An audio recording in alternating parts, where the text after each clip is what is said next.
Hey folks, it's Mike Shea from SlyFlourish.com here with another episode of Sly Flourish's Lazy D&D Prep. Lazy D&D Prep is a weekly show shot 10 a.m. Eastern Standard Times in which I go through steps from Return of the Lazy Dungeon Master while preparing for my D&D game. In this case, I am running a homebrew Eberron campaign that I am calling the Second Mourning.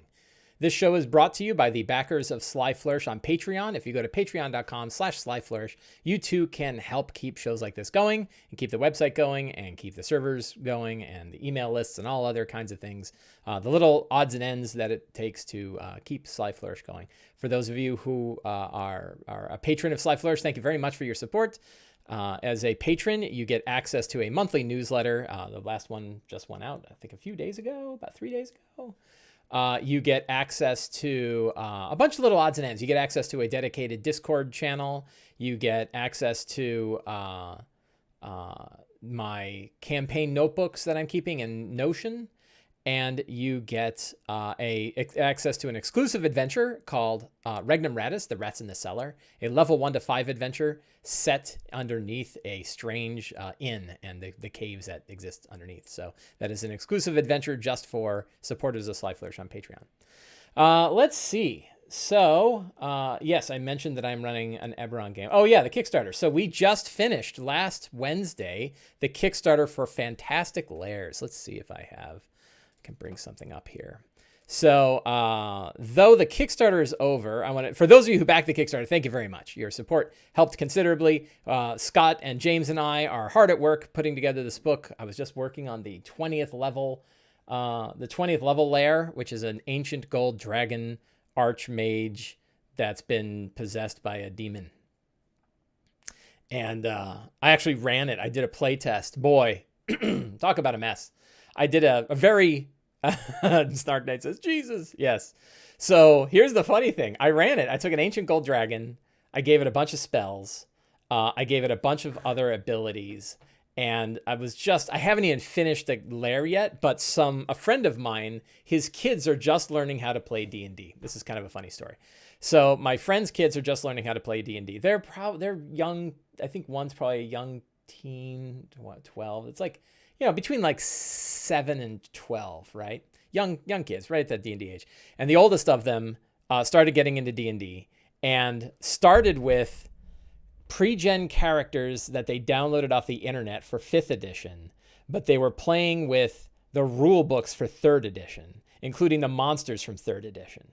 So if you recall, the monsters from 3rd edition have armor classes of like 36, right? The high level. Oh, and they decided they wanted to do it at 20th level. So they downloaded 20th level characters and they built like a dungeon, and he's taken like the hardest monsters in the book, which is something like, now I go like, oh, just start it first, please. Just grab the starter set and start there. Please grab the starter set or the essentials kit and go with those. But back then, like when I was 12, I would totally just run 20th level 20th level characters. I go like, because I can go to the highest level. Like, why would I go through all those levels? I'll just go to the highest level and I'll fight bosses, and then I'm done with D&D. And so they were fighting him, and I'm trying to explain, like, hey, my mom is here. Hello, Mom. I was trying to explain that the math doesn't work. That like when you're trying to use 5th edition characters against 3rd edition monsters, like the armor class doesn't work. And I said, at least lower the AC of the monsters by like 10, and then it's close. And then he's like, oh, okay. Because they're not figuring out the odds. And if they figured out the odds, they realize like even at 20th level, you're not going to be able to, you're going to hit on like, you have to hit on a 20. So it was pretty crazy. Anyway, they were real excited about running 20th level stuff. And they called back and they said, now we've got, so I talked to their dad and I sent him a shopping list, and he bought everything on the shopping list. I was like, you just need the essentials kit. He's like, no, I'll buy it all. So he bought the core book set with all 3 core books, and he bought the essentials kit. And so next time I FaceTime him again. This is me FaceTiming them. And I FaceTime him again, and he pulls out, and now I look, and the kid's got the new DM screen in front of him. He's looking, kid's all confidence, right? He's like 12 years old, but he's all confident. He totally knows about D&D. He knows what's going on. And he's playing it at 20th level again. And I forget what they were fighting, but he's like, this is all too easy. And I'm like, you want hard? How about I throw my ancient gold dragon archmage against you? And they're like, yeah. So I'm like, all right, let's do it, right? So I pull out my archmage. I'm like, so who's got characters? There were 4 players, Joe, the father, and his 3 kids, and each of them had 2 characters. So I'm running an encounter against 8 20th level characters. which is not a great way to play D&D or learn how to play D&D. But they were into it. So I went all into the story. I'm describing, what's his name? I can't remember the guy's name. Kurgan, the Shining Star or something like that. And this possessed gold dragon. And, and so he starts off and I rolled initiative and the initiative list is 9 people, right? It's huge. And it's just a dragon. I didn't throw other monsters at him yet. And the dragon goes last, but it has legendary actions. So I'm fireballing them between every turn. And I only gave him 3 legendary actions. I probably should have done 1 legendary action. Here's a key about legendary actions, which is it's not in the rules, but the rules expect that you have 4 characters. And the legendary monsters have 3 legendary actions. So it makes sense that essentially the expectation is that the legendary monster goes between every character's turn that exists. So that means that if you want to scale a legendary monster for more players, one way to do that is give it more legendary actions. Basically, a monster should have 1 legendary action per character minus 1. That makes sense. But I didn't do that. I should have done that because with 8 characters, it's just over the top. And I'm like, these kids have never played before. This is going to be, quick. And narrator, it wasn't quick. So he starts fireballing them and he hits like 6 of the 8 characters with a fireball between everyone's turn. Bang, bang, bang. 3 fireballs in a row, 28 damage each. And, but these guys got like 270 hit points, right? They're great. They're 20th level characters with all the odds and ends. So they have lots of hit points. So the fireballs didn't do a whole lot. And then all the characters got to act. And they were pretty smart. They cast Globe of Invulnerability to stop the fireballs, and then had a couple characters that would hug the person within the globe. The Paladin threw up a Circle of Power, which gives everybody advantage on saving throws. And if you take half damage on damage effects or none if you save, which is super powerful against ancient gold dragons that cast spells, apparently. Really good to know. And Snark Knight says, I've never been that good at D&D. Yeah, they were really good. They're smart. And the first time they read the book, they're like, what does Circle of Power do? And then they go to the book and we're going to do that. I'm like, oh my God, they picked the most powerful thing right off the bat. So they threw up Circle of Power. They threw up Globe of Vulnerability. The dragon breathed on them and did 78 damage to everybody, with the gold dragon's breath. And then after they got breathed on and fireballed 4 times, they cast Mass Heal, right? 9th level Mass Heal. And everyone gained it was 700 total hit points that healed everybody. So, and oh man, the pain of like, who's going to take how many? And oh wait, I know how many I get. And it went back. Like, it's too complicated, right? Like, I was just like, just heal yourselves all up to full, right? Everybody's up to full except for these 2 that have like, 20 points of damage or something like that. So, because it was just a hassle. There is so much bookkeeping. And so they heal and they're banging, and the dragon flies up, right? So now they're all ranged attacks, but the barbarian has Spirit of the Eagle and can fly up and hit him. So they're hitting him. And I think by the time the kids all of a sudden, like, breathe more spells, more fireballs. And what really ended up happening is like, they're not going to kill it because they got it about 280 points down. They got like a critical smite and a critical backstab on it with the rogue. So they did a lot of damage. But it's got 570 hit points, right? So they beat it halfway. And by the way, it has a phase 2, which means it really has more like 1,100 hit points. And the kids started wandering off. They're like, "Oh, I got that thing." And I'm like, "Dad, can you take a character?" So he's like, "No, you come back here and you fight this thing." And it's like, "Oh, I'm bored," right? The kids are bored, and I'm like, "Yeah, I can see why they would be bored." Like this, And we got through, I think, we got through 3 rounds. Second round, the dragon meteor swarmed them. And that did a lot, 100 and whatever that is damage. Except then they had the circle of power, and they took like 30 damage, right? And they have 200. So even then, some of the 20th level spells are really hard to get to. So I'm like, okay, well, I learned. And I, went back and I've been tuning this encounter now with that recognition. I'm like, I think the damage should be doubled on that breath weapon. 140 points of damage on a breath weapon sounds better. And maybe he can do the breath weapon as a legendary action instead of, like, he could spend a couple of legendary points to do a breath weapon. And that way he can cast spells on his turn and then breath weapon off turn. So my thought was like, I want to turn the dial all the way to the right on this guy. So he'll be a TPK machine for 20th level characters. And then you can always dial them back, right? You can always turn the knob the other way. So we're going to figure that out. Obviously, that was a very brief playtest. I plan to playtest it at least once more. Right now, but it taught me a lot. Like, it's been a while since I've run a 20th level fight, and even against complete new players, it ended up being a slog, right? So, how would the dragon stack up against Tiamat? Monsters aren't really intended to fight monsters, so probably not very well. I don't think this is like if you look at two pit fiends will fight each other and never win because they can't do enough damage to each other that they're not resisting. So, there's a lot. I think it sounds cool. It sounds like a kaiju, Godzilla fight, but, monsters really don't work well against monsters. I found particularly high level ones because they have like really super powerful resistances on one side and their damage, I'll tell you, the damage output on high level monsters is not good. It's too low.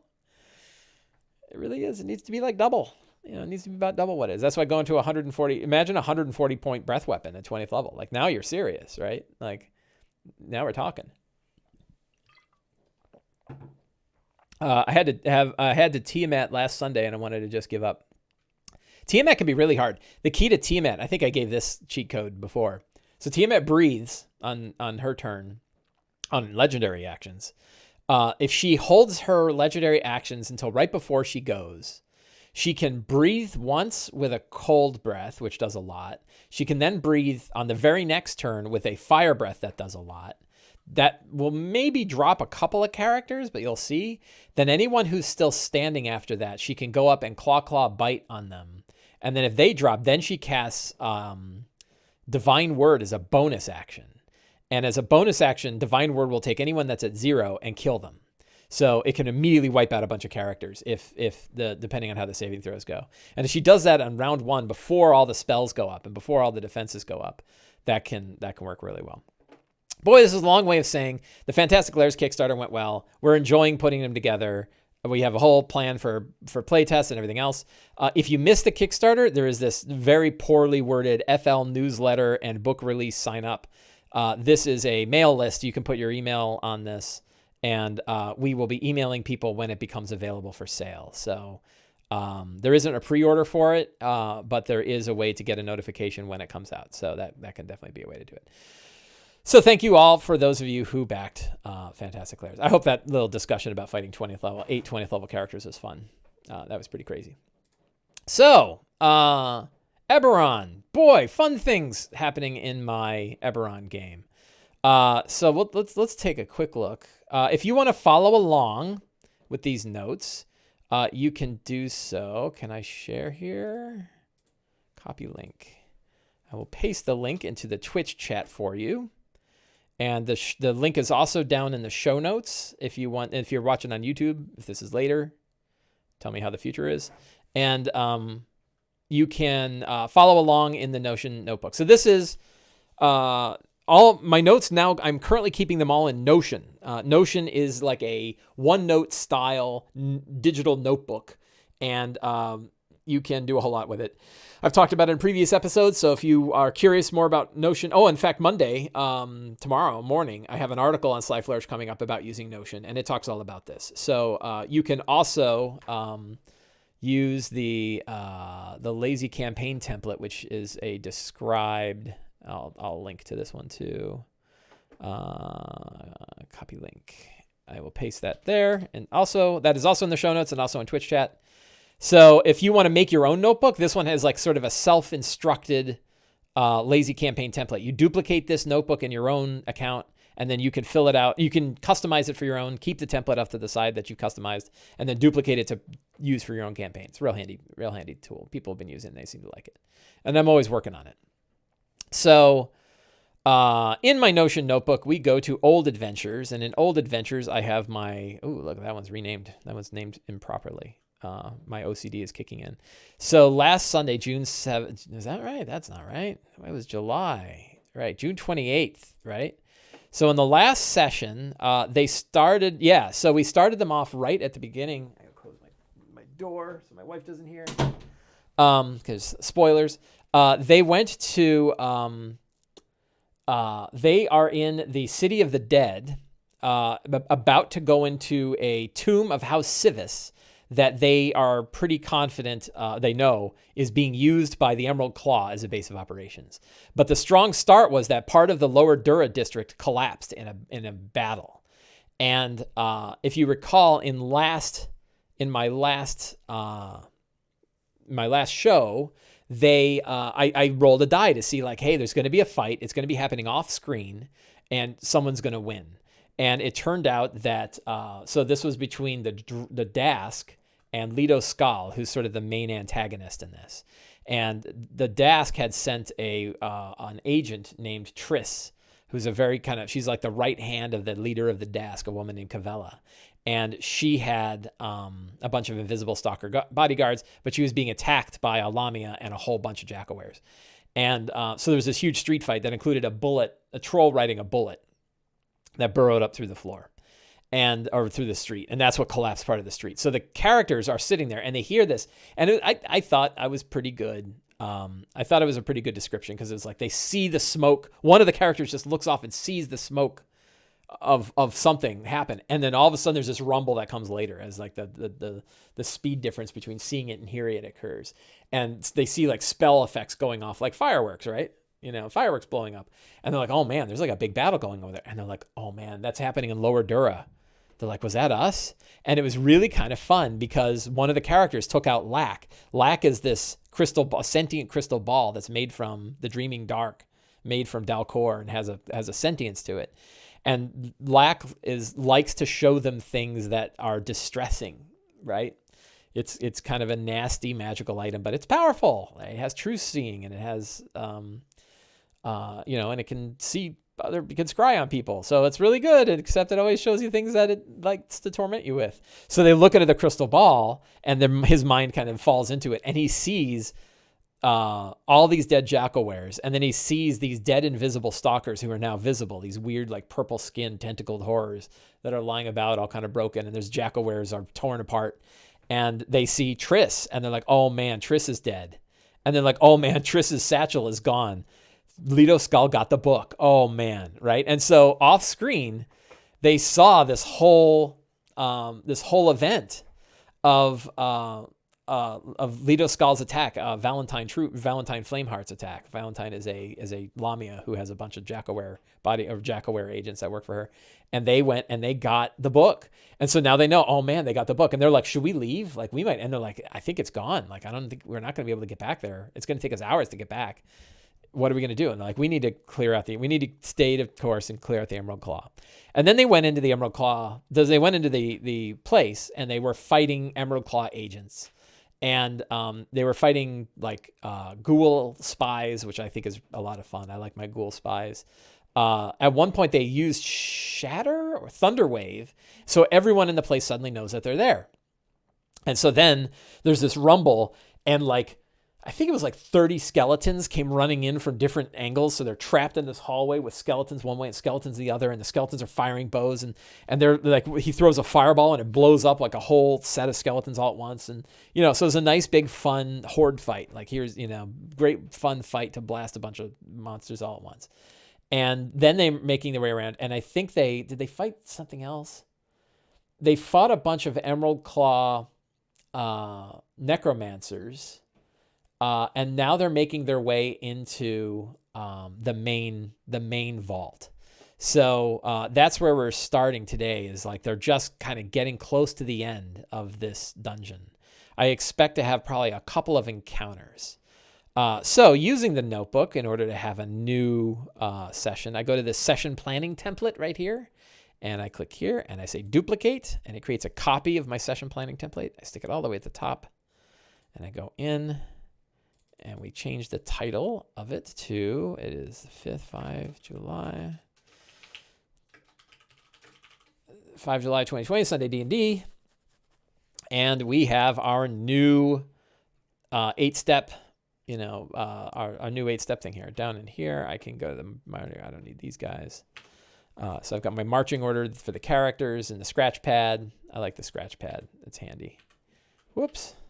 That's weird. Scratchpad is a good place to like keep track of monster damage and Avre commands and other stuff that you would do. I normally would put initiative in here. It's funny that I don't have initiative in here. I think for ease, I will do that. So there's also a scratch pad. I thought there was a scratch pad. I don't see it. We will go into the campaign database here.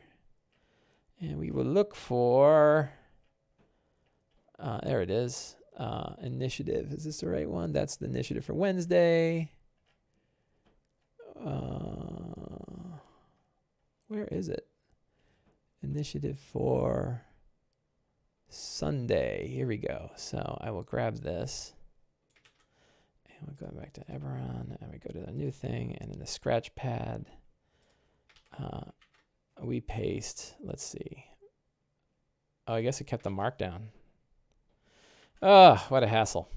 I'll figure that out later. So, so let's start. So we start by reviewing our characters. I created a new way of handling characters. I talked about it a little bit last week, in which I have sort of two, let's see if I can get this to go to two icons here. Man, seriously? Is this wide mode? There it goes. Full width. Did that screw everything up?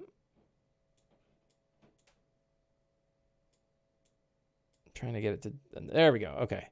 So I have a new way of viewing characters that includes what skills and what skills and what their passives are. I actually am going to change this because I don't need to see the player here. So I can hide the player there. That's a little tighter.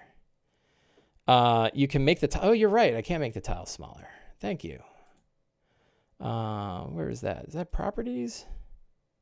Card type, small. Hey, look at that. Thank you. There's a good tip. Lots of things to learn here. So Zarentir Delander is a sorcerer. We'll just click into it. Is a sorcerer, Tempest Cleric, Storm Sorcerer, Mark of the Storm, member of House Larandir. Probably is going to be stealing his father's airship in this next session. So that's going to be fun. That's something I should probably work on today. That's what does that look like? He's kind of a rich kid who wrecked a airship and was sent off by his rich parents, who are also members of the Aurum. So there could be kind of a fun things going on there. We have Saber. Saber is a long-tooth shifter monk and bounty hunter, and can access, the new fun thing is can access the Order of the Four Winds, the Temple of the Four Winds, a monastery that exists in Dalcor. It is fueled by the Dreaming Dark. For a plane that is supposedly not accessible in Eberron, I sure make Dalcor accessible often, but whatever. Shift is a Warforged warlock, one of the first Warforged that happened, and is was secretly built by a combination of the Karnath and the Breland. And particularly House Kenneth, and is one of two. And her brother is Lord Crash, who is the ruler of the Emerald Claw here in Sharn, and doesn't know it yet. So we'll probably find out very shortly. Shane Husk. Shane Husk is a hobgoblin wizard author who wrote a book about the Last War. And is going off on a lot of this stuff, and always knows a lot about like what happened in the morning, and knows a lot about the morning, and is eager to find out more about what's going on and kind of write a new book. And is the holder of Lack. Lack is the crystal ball, the sentient crystal ball. Evil sentient magic items are a great way to tug on the characters, I'll tell you, because it's like a fantastic vehicle for secrets and clues, and it's an unreliable narrator, which makes it really fun. Banner is a veteran, Warforged Paladin veteran of the Last War and Paladin of the Becoming God, and is a member of the group called the Godforged, who are trying to build a new Warforged God. So yeah, fun stuff there. Arwen Chi Zizu is a member of House Civis. Her father was entombed here in the tomb that they're in, and I think his father's spirit is being tormented by the necromancers of the Emerald Claw. So we can have some good times there. So those are the characters in today's show. And again, in today's game. And as you see, I've got like a nice little table. I can see what skills they're trained in. And this really helped. Like, I wasn't sure if it would work, but it's definitely nice to be able to say like Shane and Arwen, you can feel that there's a tug on the weave of magic because they're trained in Arcana. Or I can say like, Zarantir, you notice that there's like a breeze. You can just immediately hit on the perception, on the perception things or on the passives, right? And, Shane Husk notices things, with investigation very easily, the passive of 17. Nobody has a great insight, but every so often you might have Saber is able to notice something. So it's a good way of saying like who has the highest perception, investigation, and insight are good kind of tools. Do you sort the skills or I just eyeball it? Like the colors help. Like I can quickly see that like purple is Arcana, or if it's mostly the funny ones is the ones I'm really interested in as far as training goes are usually religion and Arcana. And I could pretty quickly see that Banner's the only one with religion and Shane Husk is the only one with Shane and Arwen both have Arcana. But if I did like nature, I could kind of do a quick look. I can scan these pretty quick. No one is trained in nature. There is a survival. Is there a nature skill? I think there's a nature skill, right? There's a survival skill. What's the other one? The healing one. I always forget what it's called. I can pop up this list and see. Medicine, right? I can look for medicine and see, does anybody train in medicine? I don't think anybody's trained in medicine. So, it's a quick way for me to kind of make that look. And the color coding helps, right? It's not great because if you look like athletics, acrobatics, and deception are all the same color. That's not great. I could probably change like deception. I could probably, get a little funky and like bring all of the skills that are language based into one color. Maybe I'll do that. If I do it in the template, that would be really nice. I can help other people by doing it in the template, I think. Conversation skills, running around skills, I don't know how I'd break it up. Anyway, those are the characters. Let's go back. 10:28. I'm barely getting started. Time flies when you're talking about running 20th level adventures against 8 characters. So I've done that. So the strong start, the good question. So I'm going to pull up something here. Google, let's see, Docs. Bring up Google presentation. And Sunday D&D. I'm pretty sure. So I've been using Google presentations for maps and stuff like that when I want to show things off. And so I think they just finished. So the real thing is that they have wiped out. They've still got a little ways to go. Oh, they got flame skulls coming up. Flame skulls. Oh, did they kill a flame skull? I think they already killed a flame skull. They did. So they went down here and they dealt with these guys. And they're probably going to head back up to this other one. I don't know. So there's some fun little hidden crypts back here, and there might be a fun trap door. That might be cool. And then, I don't know, I could throw relics or other, like what kind of fun things could they find in the hidden vaults of House Civis? Is a good question. And is there any other guardians that they have to face? Like, if the boss here, this is that sort of situational D&D, right? Which is if the boss knows that they're under attack and they sent an army of skeletons and the army of skeletons got wiped out and they're losing guys, what else could he send against them that he would have on hand? I think Minotaur skeletons would be pretty great. Right? 4 Minotaur skeletons. Civis is a language scribing house. Yeah, so they might have like old books and stuff like that. A pair of sending stones, that might be good. Right? Maybe we can find a pair of sending stones here. That'd be a good treasure. Let's stick that in the treasures. Jump down to treasures and we'll do sending stones. Beyond. Sending stones. And we grab that, and we grab the URL, and we'll just link it to make my life a little easier. Link. This is really the handy thing about having, I mean, obviously you can do this with OneNote too. You know, it's a handy thing to be able to just quickly link, and now you just go bink and you get your sending stones, right? That's pretty cool. Sending stones are probably a good one. Maybe a relic. I'm jumping to the end, right? I'm worried about magic items when I should be worried about. Let's look at relics. I think I always love using relics. I like to order them by level range and then jump to about the middle. I like to give them a Gothic Opal that casts Stinking Cloud, Gaseous Form Elemental, Conjure Barrage, Wall of Fire, Hallucinatory. What's Aura of Life? I'm looking for some that would fit.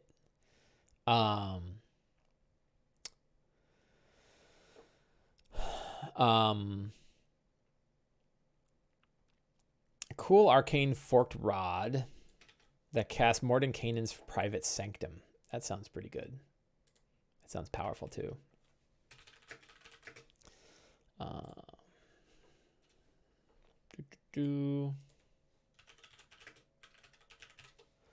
Private Sanctum.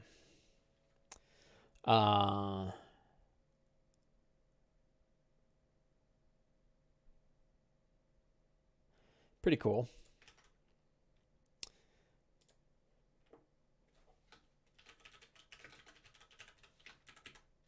Link.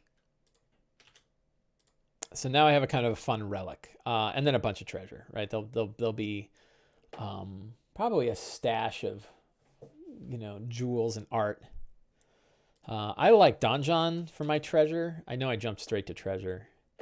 If we go down to random generator and we say treasure hoard,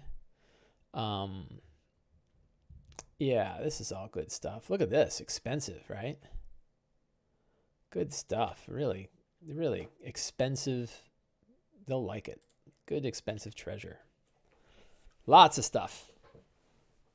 Donjon, yeah, fantastic. This I'll paste it because it's awesome. Great generator for treasure and the like. So treasure's good. Lots of good treasure. Monsters. So the strong start is going to be Minotaur skeletons. I think 4 are probably appropriate. They are. So if we do, how many? There's 6 characters potentially. They are 5th level. That's a total level count of 30, and they're above 5th, so we have that to 15. So they can handle up to CR. They can handle up to a total of 15 CRs worth of monsters. Minotaur skeleton. And they are CR2. So they can handle what? 7 of these. They are large.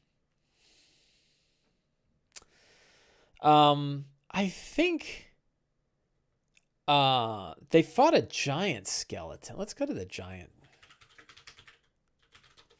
I like sort of like the skeleton guardians, right? Yeah, so these like 3-armed skeletal guardians. They are powerful. I forget what these are from. These are from Tomb of Horrors, right? They created these for Tomb of Horrors. They're immune to turn. They have 115 hit points. And in theory, at their challenge rate, they do a fair bit of damage. 3 attacks, 18. So I think a pair of giant skeletons is a better fight. They've already fought 1, but I think fighting a couple of them would be better. Maybe as many as 3. And they're huge, but I say that they're medium. I just say that they're like these, you know, they're sort of an emerald claw creation. That are these really powerful, like skeletal lords, right? These skeletal blade masters that attack with a lot of villainy. So we will have giant skeletons. Because Minotaur skeletons, their attacks are so big and so heavy. There's no reason why there wouldn't, you know, there wouldn't be. It's too many of them to fit in that tiny hall. So instead, I'm going to have a smaller variety of more powerful skeletons, and we will start with those guys. That's pretty tough. Two is probably a good warm up. The hard part is like, 2 against 6. The 6 get a lot of control going. So what are the scenes we have for today's adventure? First is giant skeleton attack. I never know what to do. Like, I just put up a strong start when I'm putting in scenes. But I'm doing that. Facing Lord Crash. Well, there's the secret chambers, right?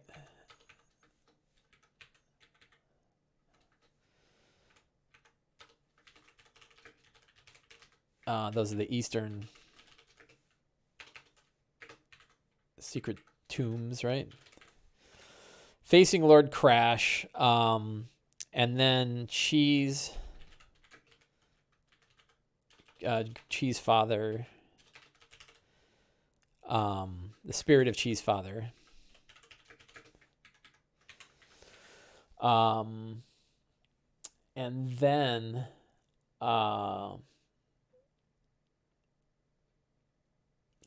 Cavella, meeting Cavella. She's pissed. And then the Goldbright.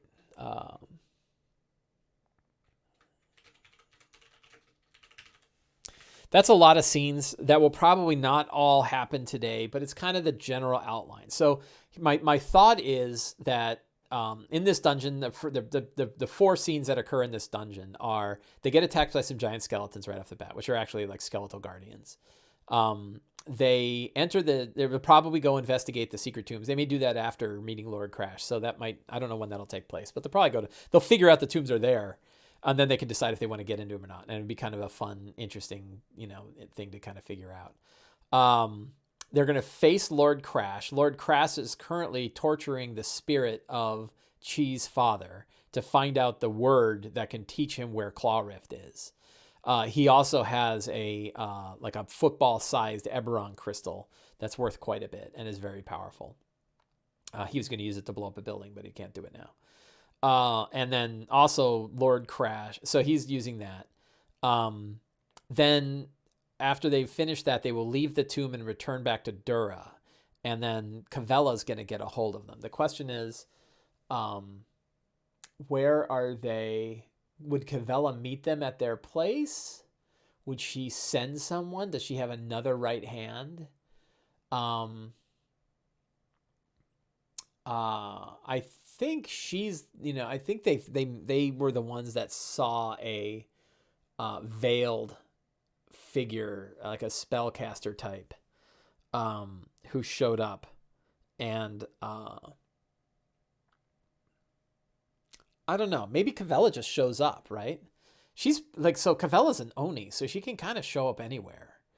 But I think it'll be her. I think they'll show up at, wherever they go, Cavella's going to be there. And Cavella's going to say, hey, he got the book and he's leaving on the ship.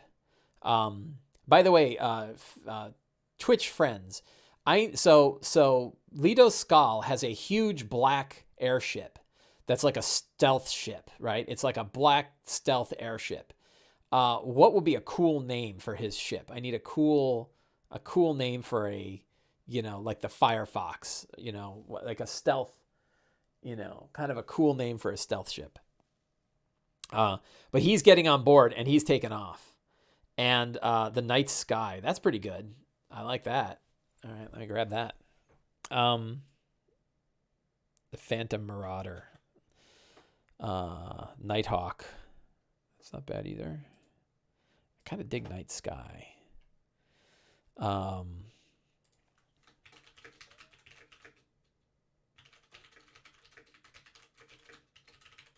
Knights.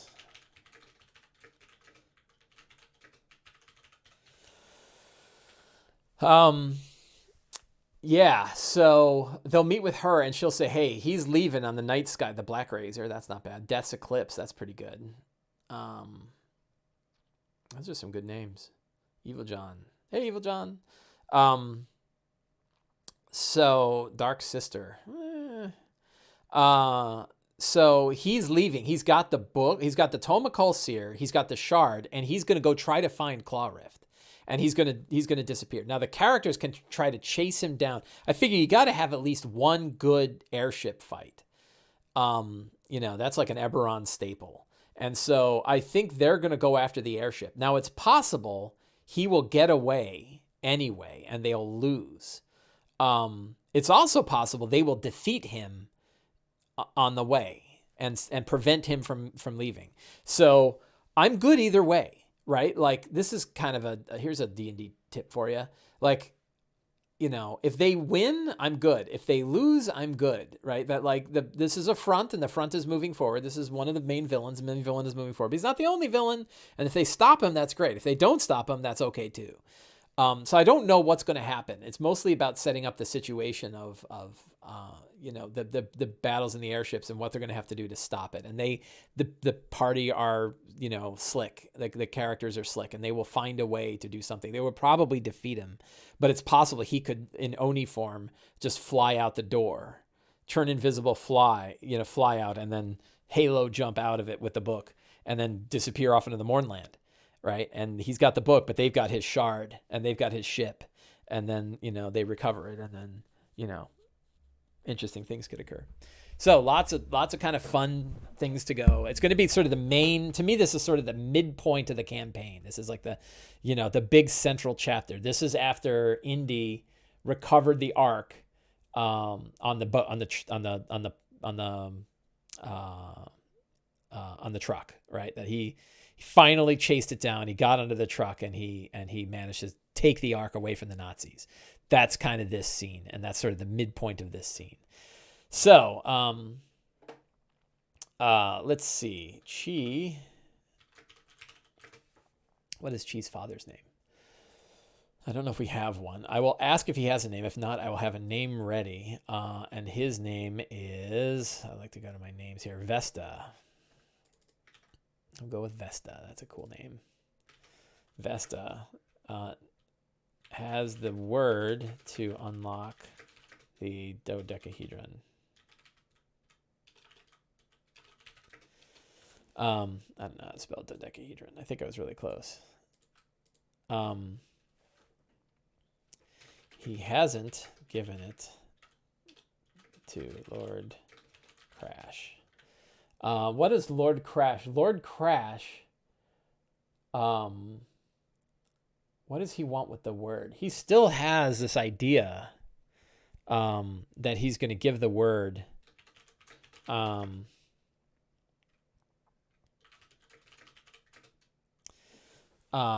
does he want the word? He's failing. Is he going to give it to Leto Skal? Maybe.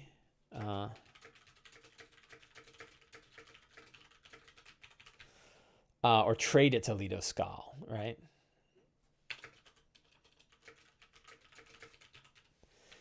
Lord Crash is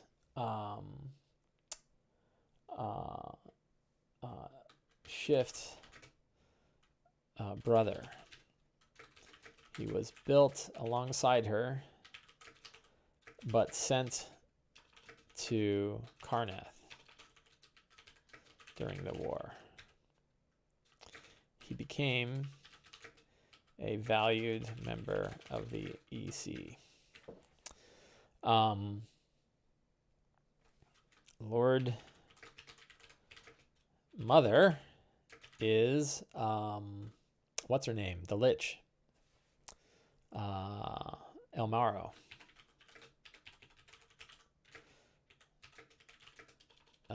Lady Elmaro gave life to both Crash and Shift. That's cool. What other secrets are going on here? The Droam has their own massive shard. It's a kyber crystal. So the Droam, led by the daughters, right?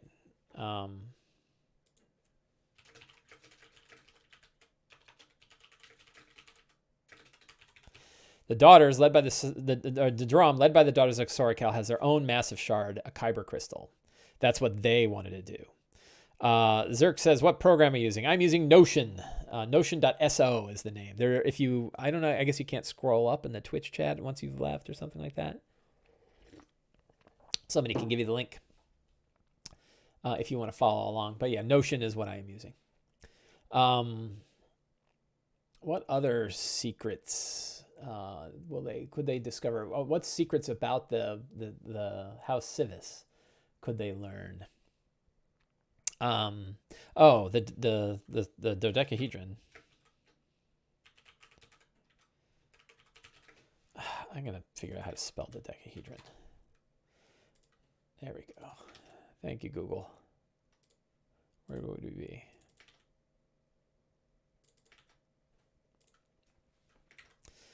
The dodecahedron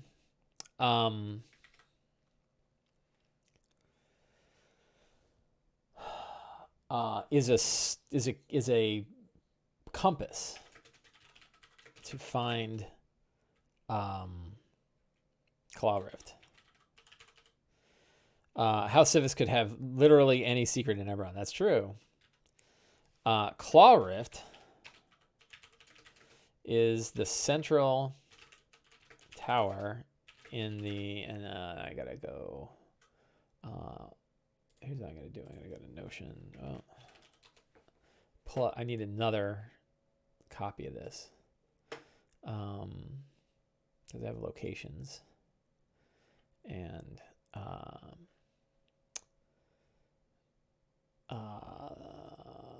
Making is in the center of the city of Making.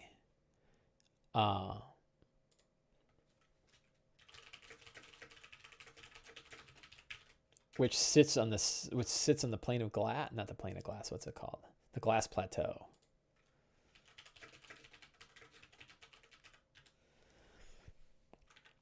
The dodecahedron can only be used in a lightning rail known as Karshak. Karshak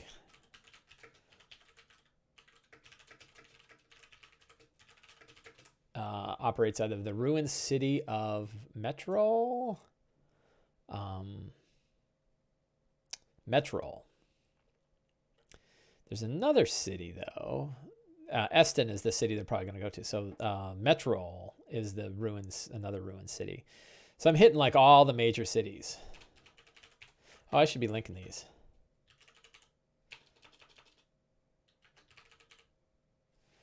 The cool bit is I can link all of these locations. So I can, you know, Karshak.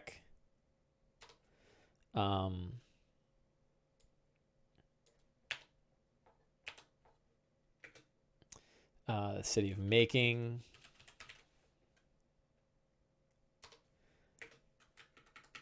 Right?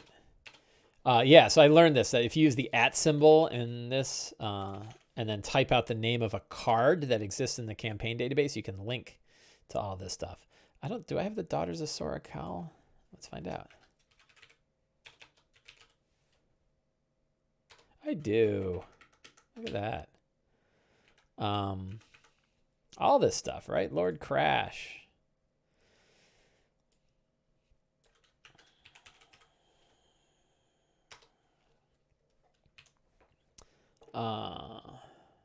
All this stuff is linked. Look at all those linkies. That's cool. Fun. So Night Sky, the stealth ship, is now going to be a location. Let's go build a location. Hey, people in Twitch, how would you like to find me a cool picture of a all black airship? A cool black stealth airship.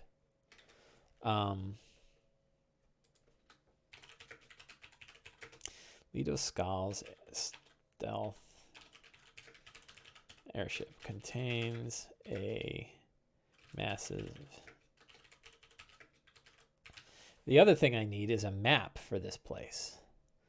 You know, I can now delete the player property. Are you sure? Yes. Because now it's now kept in another database. So I've got the night sky location.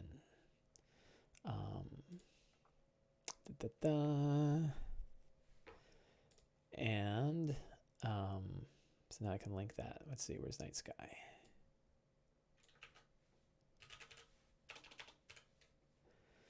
Night sky. I can link the Lido Skull. I'm here. Don't really need to, but because what I'm cheating on is like those are really all the NPCs. It's, you know, this gives you an idea that like secrets and clues are really the only thing I need because it has locations, it has NPCs, all that's stored right in here. Is there any other secret? I got one last secret. Something that they could discover.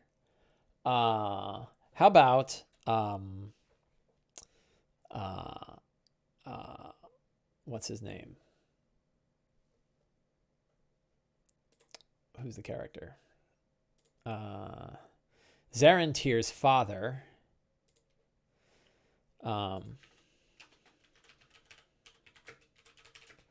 Is working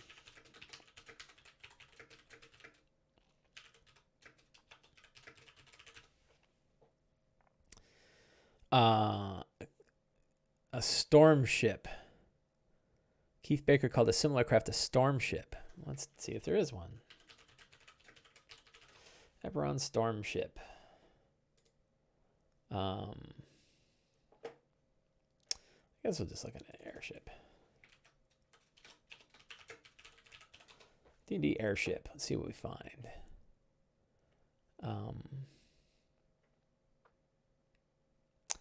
That one's not bad. The Dreadnought. It's a big ship that he's got, but it looks all cool.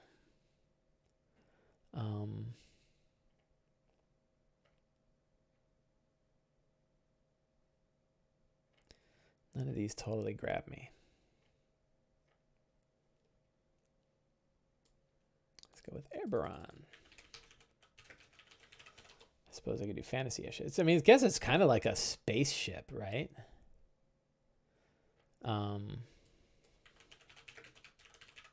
Stealth spaceship. Let's grab one of these. That doesn't look bad. That looks pretty good. Sure, we'll take that. I don't know what the hell. Oh, that's the Expanse. That's cool. Let's save image as, and we'll just stick that right in the desktop. And I don't need to open that. And we'll go in here. I created my new one, and we'll go in here.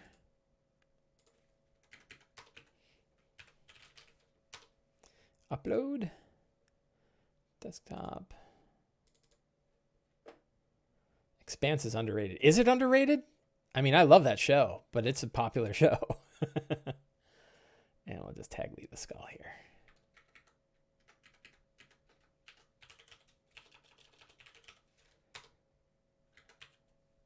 There. So now our location has a ship. We should also look for a...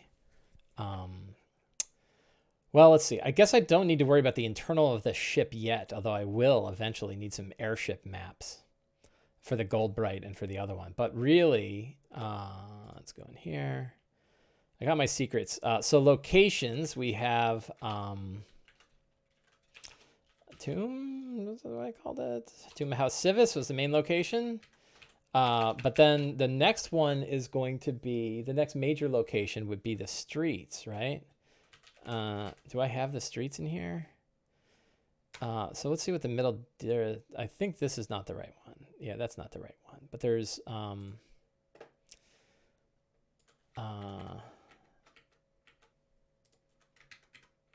stop it. So I think in the Eberron book, we have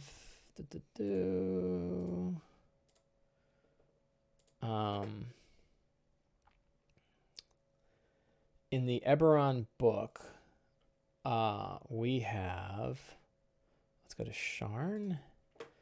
I think it's in the Adventures section, actually. Building Eberron Adventures. And Adventures in Sharn. And I think what I'm looking for is city street maps. And I think they're in the Adventures section. Yes. Oh, perfect. See, this has like a little dock and stuff like that. So I think we can, you know, I think we can use that. So let's open up the player version of that. Just make sure there's no, because there could be other great maps in here that I'm not using. There's a nightclub. I don't need a nightclub. I've already used the hub. My goal is to like squeeze every ounce out of this book. And so I try to use like all the maps. Ooh, that's cool. I don't see any other maps. So we have this one. We will save that. And we will go into Notion. Back to Notion. And we're going to create a new location. Sky Docks. And we will upload, choose an image, and add that. And now we've got a map for the Sky Docks, right? It's not great. Like it's got this one little place up here, but that's generally, that's where the Goldbright will be. So when they need to go steal the Goldbright, this will be the map of the place where they do that. So that'll work. So I've got that. That's kind of the next major location after they finish the tomb.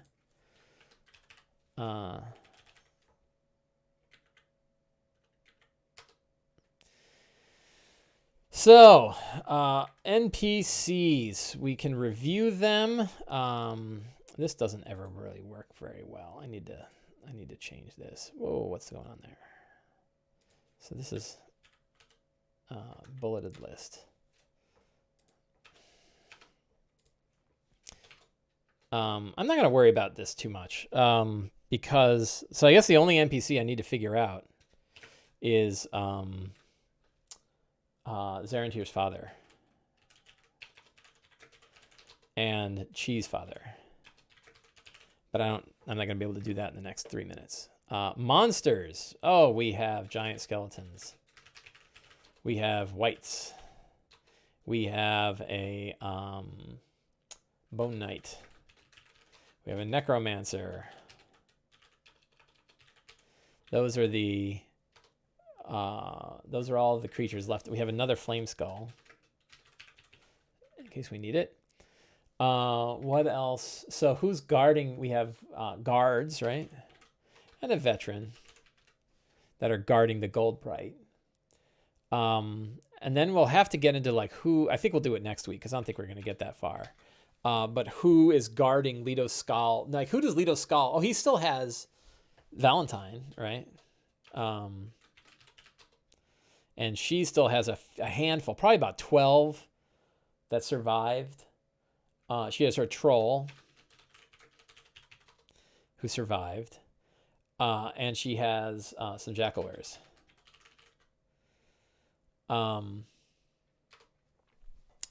Those are what Leto's skull's got left. But he probably has some other guys, armored ogres.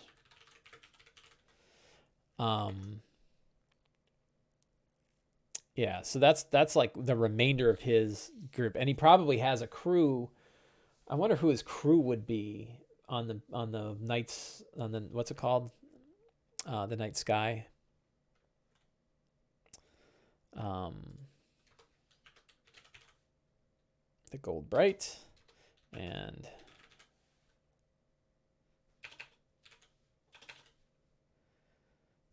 the night sky. Those are really the locations that are coming up.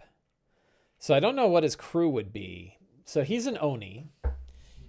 He could have charmed people. He could have his own crew. He could have sort of a monstrous, I kind of like the idea of a monstrous crew.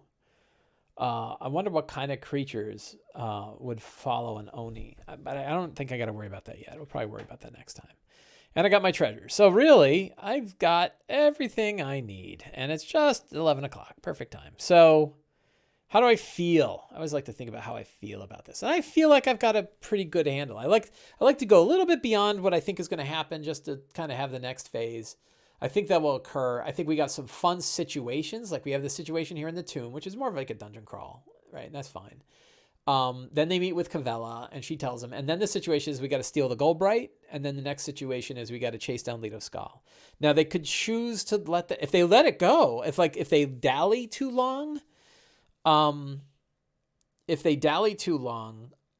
Leto's going to get away and they'll never go to the airship. And then he'll be gone and they'll be like, we don't even know where he went. And then you can have sort of I think for both of my groups, they're eager to just spend a little time exploring. They don't, the urgency, I want to kind of dial the urgency back. So it's possible Leto Skull gets away with the book and the shard, and he's trying to find out where Claw Rift is, but they don't know where. And meanwhile, their patron can say, I'm going to try to find out where he's going. In the meantime, here are some other gigs. And she can say, drop a few smaller quests. So it's sort of like side quest time. But they're really eager about going into Old Sharn. Both my groups are eager to go into Old Sharn, which is like the ruins underneath Sharn. And I kind of want to build that out. It's kind of a fun thing to do. So I think I'm going to work on that too.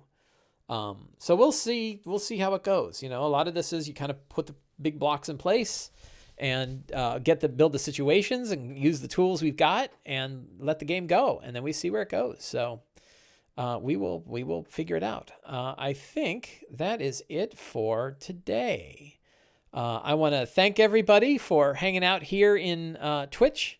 It's always a pleasure to talk to you guys. And for those of you watching on YouTube, thank you very much. Again, to the patrons of Sly Flourish, thank you for your support. For those who backed Fantastic Lairs, we're going to build an awesome book for you. So have a great day and get out there and play some D&D.